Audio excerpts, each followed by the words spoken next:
Maganda ko, promise. At syempre, ngayon po, marami akong guest. O, di ba, nakakakilig kasi maraming guest. Nasanay kasi ako ng one-on-one eh. Pero ito ngayon, kailangan mapatunayan ko na matatapos ko tong TV na to na kaya ko silang lahat. O, di ba? Pero ito na, papakilala ko na sa inyo. Dahil ang tagal eh, na may intro ni Mary. Unang-una, guest ko po ngayon ang mga kasama ko sa In His Mother's Eyes. Ayan. Hello! Parang may okasyon ngayon. Ang dali magkakasama talaga tayo, di ba? Puro mga magagandang lalaki at magagandang babae. di ba? Ang dami di ba, mga? Una kong ipapakilala sa inyo, yung pong matangkad na mukhang kapre. Ay! Ano ba yun? Yung matangkad na director namin na napakahusay po. May joke ko Ano po? kasi Tall, dark, and handsome. Tall, dark, and handsome. Dark and Siyempre, di ba? Direct FMR Reyes. Magandang hapon po sa inyong lahat at welcome dito sa Kulit Bulilit. Ano po pala to? Sa vlog ni Maria. Di ba? Kaya na, bumanat na. Ha? Nag-umpisa na. Pakilala na natin ang aking Dustin Hoffman. Di ba? Walang iba kundi si Mr. Roderick Paulate. At syempre, ang anak ko sa pelikula, hindi pwedeng mawala, di ba? Walang iba kundi si Mr. L.A. Santos. Yay! And syempre, alam niyo yung close, yung ganyan, yung close kayo, di ba? Close sila ni Nicole Kidman. Grabe! Ibang klase, napakagaling na artista po nitong babae na to. At mahal ko po siya. Miss Ruby Ruiz. Ayan, buko na kami. Kaya, ngayon, mag-uumpisa tayo sa magtatanong ako, pero lahat kayo, iba-iba yung magiging sagot. Siyempre, sa kaliwa ko, matangkad. Parang gusto mo sabihin, oh, how's the weather up there? Di ba? Sa tangkad, 6-footer, di ba? Tayo mga little people. Kanina nga po may sinasabi si Direk parang hindi daw to Direk. Di ba Direk, hindi to promo ng In His Mother's, promo to ng ano po? The Diamond Star Show. Bumait, ang bait, hindi ha? Bait. Di ba? Okay, ang tanong ko, kamusta kayo? Masaya, mabuti, excited para sa November 29. Pinagalo-halong Pasko at Mother's Day. Ay, oo. Yeah. Dustin? Ako masaya. Unang-una magkasama tayo dito, ang buong buo ng In His Mother's Eyes. So, ikaw naman, kamusta? Mabuti ako, masaya. At medyo hectic lang tayo Medyo sa hectic lang pagpupromote tayo. ng In His Mother's Eyes. Pero masaya. Kasi kapag naniniwala ka sa project, hindi ba? Oo, At alam mo totoo maganda, alam mo may pagmamalaki. Masaya yun. Masipag tayo mag-promote. Masipag. Kasi, alam natin, maganda yung pelikula natin. Proud Yes, tayo. Proud kami. Huwag na lang lalaki ulo ng direktor. Pero maganda ang pagkakagawa ng pelikula. Ang husay po talaga. Saka yung magagaling naming artista, sana hindi na rin talaga lalong lumakta. Talaga ano yan? Hirit ka ng hirit, direct ha? Akala ko reunion eh. Hindi ko Oo, naman pala alam maganda. na pagtutulong-tulungan ako dito ng mga... Ay, yung anak ko naman. Siyempre, walang iba kundi si L.A., anak. Ako po, very overwhelmed with love and pagiging grateful po. Nakabuo rin tayo ng isang very special na movie na alam nating buong puso nating ginawa lahat po. And I'm very excited na makilala nyo si Tim, si Tito Bibs, of course, si Lucy, si Marites. Yun yung lahat ng mga character na yun sobrang binuhay at nalagyan ng kulay dahil sa director namin na si Direk FM. Yes. Yun, si Tall, Dark, and Handsome. Diba? Siksik. Ganda nga eh. Ano ba? And Ate Ruby Ruiz. I'm so grateful dahil mismo live napapanood ko ang dalawang icons kung paano sila magpalitaktakan ng husay ng galing sa pag-arte. Magaling tayo. At yung husay din ni LA. The icons. Yes. Pagsabayan Totoo ka sa yan. mga katulad ni Miss Maricel Soriano and Roderick Paulate. Thank you po, tita. Pero at par with Ang ganda. Masabi lang natin ng konti kasi hindi naman lahat, di ba, masasabi natin, sasabihin madali yung role niya. yes Mahirap po. Takes a lot of... Nagpapasalamat nga ako kasi talaga namang gusto kong sabihin na yung nakipaglaban, di ba? Ikaw, lumaban ka sa actingan. Hindi, panaramdaman natin tayo na lumalaban sa kanya. Oo eh. Kasi nakatutok na si Thank you po. Ruby Luis, the best actress. Tapos yung director mo, grabe. Yes Ay, po. grabe Di ba? Hindi pinapayagang kahit maganda Kaya, na ang ginawa hindi, mo dito. tsaka Yes po. ikwento natin sa kanila na masaya tayo sa set. Oo nga, dahil Masaya po kami sa set, pero ang ginagawa namin drama. Pero masaya kami sa set. Yun ho ang magic ni FMR. Yes. Hindi, ano daw po eh. Kaya nga tayo sobrang nabantay ng maayos. Kasi kitang-kita niya daw tayo lahat eh. Kasi nakatataas. Kasi ano. Kasi si Direk, Yung ngayon na overwhelmed talaga ako sa pasasalamat po. Kasi alam ko sa sarili ko, hindi ko ito magagawa kundi dahil sa inyong lahat po. hindi magaling ka na. Magaling ka. Nakikinig lang po. Direk, paano nabuo itong pelikulang to ba? Malinaw sa isipan ko na nung magsimula ako sa TV, yung una kong proyekto, sabi ko, para kay Father God. So yung character doon was a nun. And then, I'd like to think that because I love my mother so much, iniisip ko, sa kanya gagawa ko ng kwento na pang nanay. Nung inalok ako, nung pelikula, nagkataon, kaibigan ko din yung nag-alok at isa ding napakabait na nanay. Tapos yung magbibida, anak na sobra din niyang mahal yung nanay niya. Sabi ko, okay, sige, God-given blessing ito kasi lahat kami, iisa yung gusto namin. Yes. So, I was talking about LA na yun yung kanyang nasa sa puso. And then of course, nung tinawagan ninyo ako, Maricel, so sabi ko, I'm doing the film because of my friends. More than Ay, oh. kasi mentor ko at saka teacher ko si Direk Marilu Diaz Abaya. Sad that namayapa na siya. Pero lagi niya sinasabi sa akin dati, alin pa ang ginagawa mo sa TV na hindi na nagagawa sa pelikula? Kung magpipelikula ka, anak, I wish you can do something that is really important. So, when the idea that I wanted to do a mother's story, ayun, buong puso ko siyang inakap dahil nga mataas ang pagtingin ko sa aking ina. Makiina talaga tayo, no? Mm. Iba kasi ang nanay talaga eh. Yung isa rin po natutuwa ako sa movie, si Tito Bibbs, which is si Tito Dick. Mami ka rin dito po eh, no? Mami rin si second nanay Oo, po kasi eh. siya yung nag-alaga sa'yo. Yes po. Makikita nila yon yung kabuuan ngayon. Bakit? Anong nangyari? Anong nangyari sa'yo? Tapos anong nangyari kay Maria? Opo. Po. Kasi ako personally doon ako sobrang nakarelate sa character niya po. Kasi, di ba nakwento ko nga po sa inyo, yung I have a uncle po na who is gay po, na siya din nagpalaki sa akin. Siya yung nagturo sa akin magbasa. Siya yung pinaka nagturo sa akin paano maging gentleman. Kaya, opo, Meron siya sobrang, talagang uncle. sadly he passed away nung pandemic po. Ano yung na-feel ninyo nung tinanggap natin tong project na to? Nung una, siyempre may iba yung dating, ang laki, di ba? Opo. Nagulat ako kasi at that time, I had 2 shows. I was doing one for Prime, yung linlang natin. Yes po. And then I was doing the afternoon show, nag-aapoy na damdamin. Yun nga, honestly, ang nagpa-oo sa akin sa pelikula kasi, ikaw. Tapos kasama ko si Kuya Dick. Lapitin yata ako ng Ng mga maliliit na tao. Cute. Muntik pa doon papunta eh. Cute. He's a capre, di ba? Ano sabi mo, captain o capre? Captain. Captain. Ikaw ang captain of Sensitive din the... kasi ako sa Captain of the ship. Diba? Ikaw yun. Ikaw ang tinitingala namin. Buti niliwanag mo, mutik na kitang Tinitingala. madungkol. Sensitive Captain, topic. di ba? Sino ba nagsimula niyang Little People na yan? Siya! Gusto ko malaman. Uy, Kanino ba nang galing yan? I love cute people. Little people. Nagbago, no? Di ba bisan pag Ang nagagawa ng nagtitake camera, tayo, no? Iba talaga, no? Kasi pag nagtitake tayo, paligid tayo, nagbibigay siya ng instruction. Sabi niya, bakit ako napapaligiran ng mga maliliit na tao? Sa totoo lang, 5'10 ako. Dito lang ko lang po sa movie ginawang 5'4 ako. Pero pagtapos ko ng pelikula, Tumataas 5'10 na ulit. 5'10. Tataas na naman siya ulit.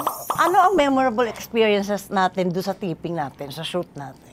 Marami actually. Marami No? po eh. Di ba? Ang dami mong pwedeng i-share kasi para kami talagang pamilya. Kasi parang, casual ang mga usapan. Sinisimulan natin kasi sa light lang eh. Yes Maybe po. because ako direct ang analysis ko, parang alam na natin kasi na medyo yung istorya, di ba?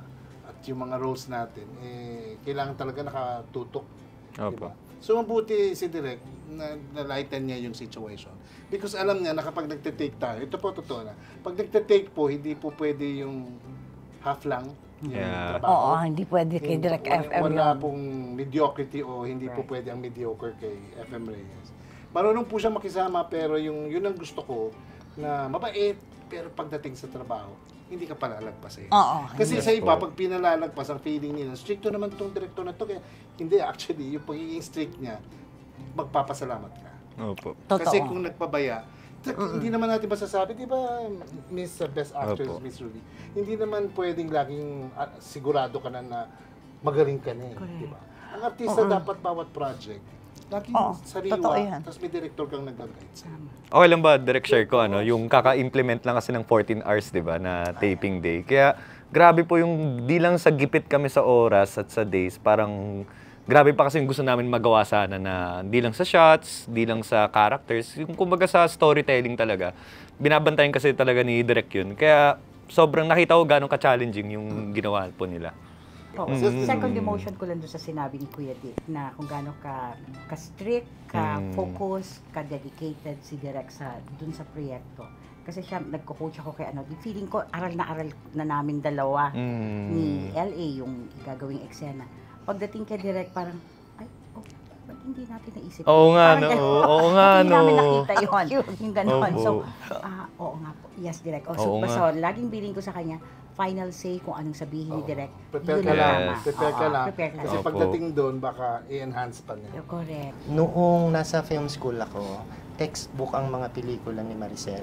Ngayon, nung napasok naman ako sa TV, sa maalaala mo kaya ako pinakamatagal na nagtrabaho. Si Kuya Dick naman, yun yung mga panahon na sunod-sunod ang nomination at wins sa Oo, grabe ito. international Oo, Wow. grabe talaga Ano? to. Competition. So, nahulma sa isipan ko na while pangarap ko silang makatrabaho, kung makasama sila dito sa pelikula, parang na-overwhelm ako. And, as a director, when you look at the material, kailangan nating lagpasan yung mga nagawa na nila in the past, no? Hindi matatawaran talaga yung lalim ng artistry nung dalawa. Hindi mo maikukumpara dun sa dati nilang mga ginawa. Totoo. Totoo. No? Pansin mo na. Tapos, ako kanina po, Ate Ruby, nung nagsasabi ka na parang naisali ka, ang totoo, kami ang nagpapasalamat. Kasi Totoo yan. doon sa body of work mo, when I heard the story about how Nicole Kidman was very impressed with your work, dito pa lang naman sa Pilipinas, yung pelikula mong Iska, di ba, kung saan nanalo ka ng Best Actress, para tanggapin mo yung role na, kasi po magkatunggali sila ni Maricel doon sa eksena, parang kami yung nahiya na mag-alok. Pero dahil sa kabutihan ng loob mo, walang ego, walang arrogance. Yeah. She said Oo. yes right away. So, Madali siyang kasi kausap. Oh, si LA, medyo matagal ang pinagsamahan namin. Kasi doon sa Asia kasama Yeah. natin. Oo, Sa oo. Asia totoy na totoy pa siya. Tutoy. Opo. Ano po, literal na first, ko yun, acting gig ko talaga po, yung Asia. 17, 18, mga Ba't ganun ilan po. taong ka na ba ngayon? 23 po ako eh. So, ilan yun? May lang na, Kaya ngayon, hindi ko rin sure eh. I think 19 or 20 at. Basta ano po yun eh, pandemic kasi yung Asia po, di ba? Oo. Sa akin, Opo. older ako sa kanya ng 10 years. Hindi, 5 lang. Kala ko 5. Ay, hindi na naman Sa ako. showbiz. Sa showbiz. Sa totoong buhay, 10 years, 10 years. Mahina Oo nga din pala. sa math kasi. Dami kalaban dito. Alam mo, parang wala akong dahilan para hindi po tanggapin. Honestly, parang kaya nagugulat ako sa inyo noon. Parang, sige na ako na tuntes, ako na. Hindi pinag-iisipan pa ni Direk. Ano ba naman si Direk? Ano naman yung reaction ko kasi sa akin po, kahit anong role, maliit o malaki, sa akin isang karangalan yung mapasama sa kanila. Honestly, yung ganon. Ako naman sa Tapos Ate ang Ruby. makakalaban ko pa si Maricel Soriano. Naku, Diyos ko, talaga naman. Nagsabutan talaga kami Meron dalawa. talaga tayong kasabihan na Na? walang small roles for big Yeah. actors. Yung Roderick na kasama ko nung araw. Nasaan yun? Hindi, pero hindi, honestly, Dick, talaga ang galing-galing mo. Nako-conscious ako ng ganyan. Hindi, magaling ka talaga. Oo, No, ganyan sila nun sa habang nag-shooting magaling siya tayo. talaga, grabe. Hindi, Ate Ruby, hindi ko kasi masagot yan dahil dalawang bagay yung naririnig ko sa lapid. Ano? Ayan na, sisira Ayan ka na.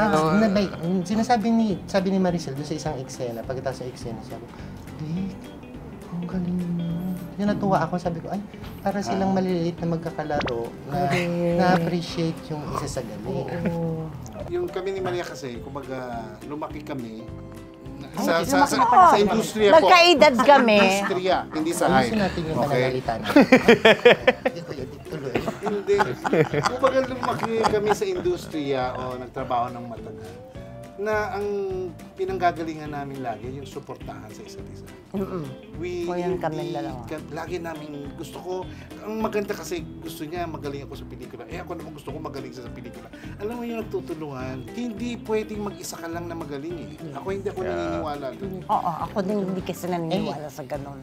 Nangingilabot ako na ganun pala kayo ka-generous sa isa't isa. Considering that you both you rake in money with your movies. You rake in awards with your movies.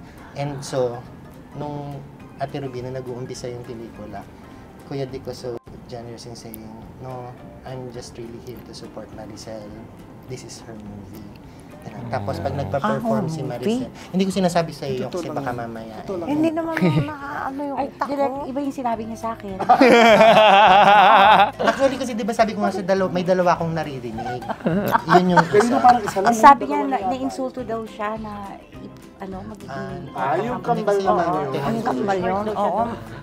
Kasi nakakaya naman sa Oo. skin tone ko.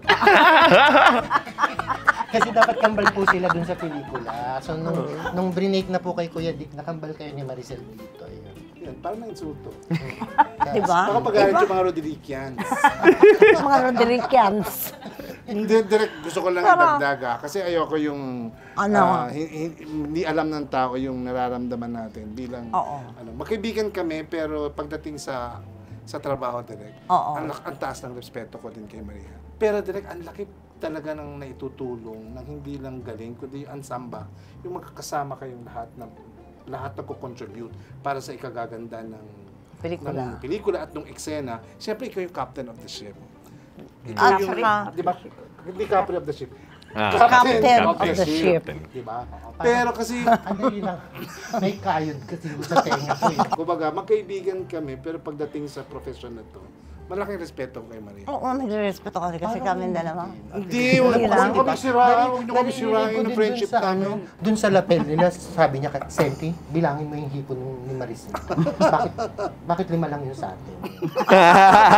Sigalot po nila yan. Paborito ni Maricel sinigang na hipon. So naging issue, 5 hipon yung mangkok niya. Pa kami. Hindi, pero tama ka nga, direct. Parang yon, I was a witness to, kasi sobrang taas ng tingin ko sa kanila. Isa sila sa mga hinahangaan ko na napakahusay talagang umarte. I mean, through the years, nakita mo sa mapa-comedy, mapa-drama. Mawi-witness mo na silang dalawa magkatrabaho. Yung nakita mo kung gaano sila ka-generous to each other. Yung ganon. Tapos yun nga yung biglang sasabihin ni Diamond Star na, ang galing mo, Dick, ang galing mo. Grabe ka. Oo, na-amaze So, talaga ako. Parang totoo, yung parang nakakaano na isang Maricel Soriano would compliment you with all sincerity and yung gano'n na galing talaga siya. And yet, hindi niya ba nakikita, ang galing-galing niya rin doon sa eksena. Parang galing Hindi yung ko feeling, nakikita diba? yung sarili so, ko syempre, eh. nanonood lang, mga ano lang kami, tagapanood. And vice versa. Ano ang favorite scene nyo doon sa movie? Kahit napakapew lang, yung ano nagustuhan yung eksena doon. Actually, mahirap yung tanong mong yan. Well, most of them, merong mga quiet moments. Gusto ko yun. Pero din, gusto sa ko yung tingin mga ko, quiet moments. magre-react talaga o mag-enjoy talaga yung tao pag nagsasagutan na tayo. Oo, ako din. Ayun ang mga favorite ko Oo. pagka-eksena kita Yung talaga. gusto Tsaka ko yung, Opo. tsaka yung sinampal mo ko, dalawa. Oo. Tsaka Mag-asawa. pagkausap ni Bib si Tim. Yeah. Oo, Yung Opo. parang anak mo rin na iniintindi mo, hindi mo alam kung Yeah. iintindihin mo o pagsasabihin mo. Lalo na, di ba, merong, naalala to ni Direk eh. May mga eksena kasi na gustong-gusto ko yun yung conflict, yung sinagot mo kay sa kanya. Conflict sa sinabi ko. Yeah. Hindi ko ma-elaborate ha. Opo. Pero Diba? yung ang hirap direct nun, ano, sa totoong buhay, di ba, yung iba yung sinasabi niya sa sinasabi ko. For a Naalala. child na nasa spectrum po, mas talagang mahirap talaga po i-process. Yun lalo na, di ba, si Tim, kinikilala niya sarili niya eh. Inaalam niya kung anong gusto niya sa buhay eh. Tapos yung may dalawang parents po siya na magkaiba yung yung gusto iparating sa akin. Hirap din direct yung tunay kang ina pero pinaglalaban mo yung pagiging ina mo. Yeah. Parang, actually, naaho ako sa iyo may mga eksena doon. Pag inisip ko lang. Kuya Dick, ako kaya meron akong isang post dun sa Instagram ko, ang sabi ko, The Filipino Gothic. Kasi yung condition ni Maricel na overseas Filipino worker, Hirap. babalik sa isang pamilya na displaced ka na. Yeah. Yung, di ba, yung parang Nakakaloka yun. sa edad niya, na hindi na rin niya alam kung anong tatrabahuhin niya, umuwi sa Pilipinas, papasok ka sa pamilya mo na parang displaced ka. Na ang Opo. hirap no emotional process. That's why when she was asking, ano yung mga eksena na patahimik ako na maganda? Grabe, ang dami. Diba? Ang dami. Pero Opo. kung may, siguro kung may dalawa akong babanggitin, yun yung sampalan niya. Oh, tingnan mo ha. At saka yung Mag-asawang sampal kasi yun. how, yung talagang bagong kanya sampal, may letter, yung gano'n. May karga. Doon ko rin nahuli yung narinig sa lapel na yung alitan niya nung 5 years old, binaka niya talaga sa eksena. Ano naman ang natutunan natin dito sa pelikulang to? Yung pinaka hanggang ngayon dinadala ko sa puso ko, yung mga special na bata, iba sila mag-empathize, iba sila magmahal, iba yung dinadala po nila sa puso nila, which is ako sobrang amazing na nakita ko po yun, tsaka nakilala ko rin na yun po, yung dinadala ko yun na ako yung nagre-represent sa kanila. Kaya sobrang special sa akin si Tim. Kasi po, binuo ko po talaga siya para sa mga batang yun po. Ang ganda. Ang galing ng anak ko.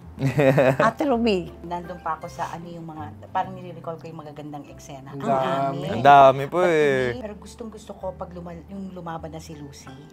Kasi bilang babae, bilang ina, syempre nag-empathize ako sa kanya.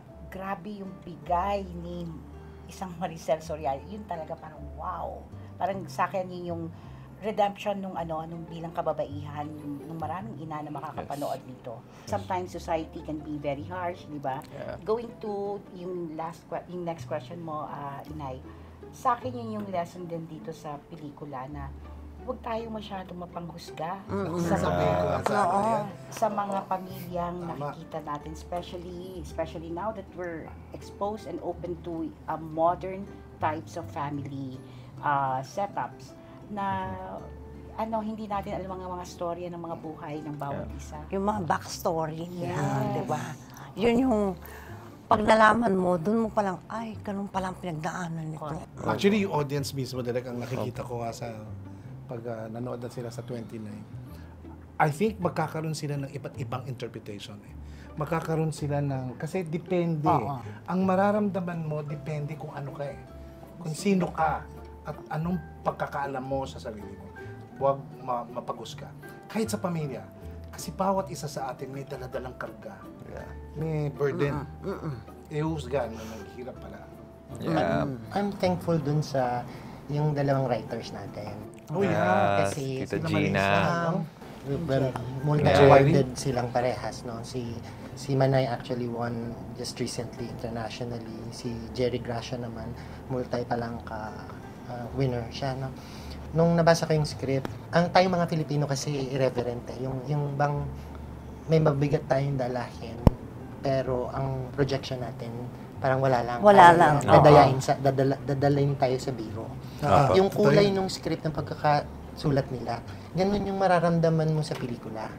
Na andyang nagdidiskusyon yung magkapatid, nag-aaway, tapos bigla kang matatawa. Tama ka, Kuya Dick. Pag nanonood ka ng pelikula, makikita mo yung sarili mo. Iba-iba kayong levels na kung ano yung ginampanan mo sa pamilya mo. Yun yung makikita mo dun sa pelikula. Yung mga umakap ng responsibilidad na hindi kanila. This is also their story. Yung pong mga kababayan natin, OFW, na iniwan ng pamilya, bit-bit yung pangako sa sariling, babaguhin yung buhay na mahirap. Tapos, dun sa sakripisyong ginawa pagbalik, wala na silang lugar. While this is a mother's story, this is also a story for children. Na yung mga anak na paano ka, nasabi mo, nakapagpasalamat ka ba, nakahingi ka ba ng tawad? Kaya yun. Yung movie na to sana maparealize ng ma-realize ng mga bata dahil sa movie na to yung sakripisyo na ginagawa ng nanay nila, ng tatay nila, ng mga pamilya nila. Kasi iba talaga yung, lalo na tayo mga Pinoy, iba yung value natin na sa family po eh. Parang tayo, hindi tayo basta-basta nangiiwan ng pamilya po natin eh. Gusto kong magpasalamat ng salamaste sa inyong lahat. At pinaunlakan niyo ako dito sa aking vlog. Naku, ikaw pa, Mary. Grabe, napakami Ano? salamat. Hindi, ako mapapasalamat.